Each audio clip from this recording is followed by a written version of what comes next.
आता बघायला गेलं तर आंब्याचं सीझन जवळपास संपतच आलं आहे, तरी पण आंबे खाऊन अजूनही मन भरलेलं नाही. गेले 2 महिने आम्ही ही गावठी आंब्याची अशी छानशी रेसिपी करून खात आहे.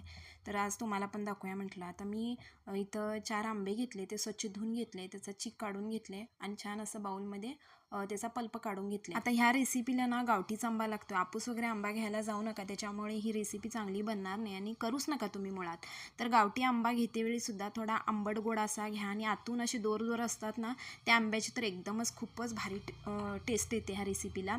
तर त्याच्यामध्ये लाल तिखट, थोडंसं मीठ आणि गुळाचं प्रमाण तुम्ही ठरवा, कारण ह्याची टेस्ट आंबट तिखट गोड असते. आणि हाताने असं चांगलं मिक्स करून घ्या.